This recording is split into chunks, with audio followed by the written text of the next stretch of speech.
હોસ્પિટલમાં રોકાણ કરી નફાની લાલચ આપી તબીબો સાથે કરોડોની છેતરપિંડી આચરવામાં આવી। સ્મીમેર હોસ્પિટલના તબીબો સાથે એમ્બ્યુલન્સના ધંધામાં રોકાણના નામે છેતરપિંડી કરવામાં આવી હતી। 13 ડોક્ટર પાસેથી 5 કરોડ 24 લાખની ઉઘરાવીને સાથી તબીબે કૌભાંડ આચર્યું હતું। ડોક્ટર હાર્દિક પટવાએ 2 એમ્બ્યુલન્સ સર્વિસના સંચાલકો સાથે મિલીભગત કરી કરોડો રૂપિયા પડાવ્યા હતા। 2010થી સ્મીમેરમાં હાર્દિક પટવા અને કપિલ ટ્યુટર તરીકે ફરજ બજાવતા હતા। તબીબોએ કરોડોની છેતરપિંડી થતા હાર્દિક પટવા સામે ફરિયાદ નોંધાવી।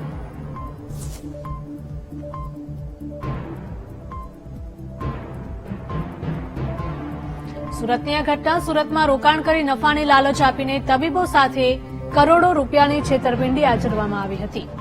તો સ્મીમેર હોસ્પિટલના તબીબો સાથે એમ્બ્યુલન્સના ધંધામાં રોકાણના નામે છેતરપિંડી કરવામાં આવી। વધુ માહિતી સાથે સંવાદદાતા શૈલેષ જોડાયા છે। શૈલેષ, જણાવશો કે 13 જેટલા ડોક્ટર પાસેથી કરોડો રૂપિયા ઉઘરાવ્યા હતા અને એમ્બ્યુલન્સના નામે આ જે સમગ્ર કૌભાંડ છે તે સામે આવ્યું છે।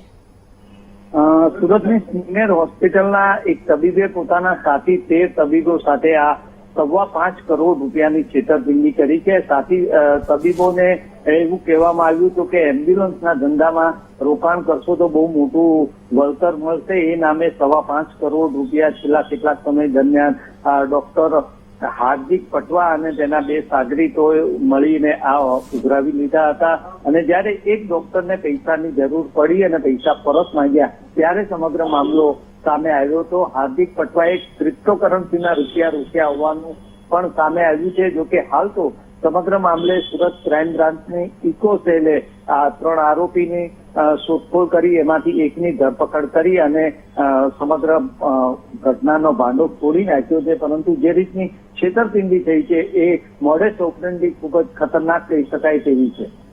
જી બિલકુલ શૈલેષ, આભાર।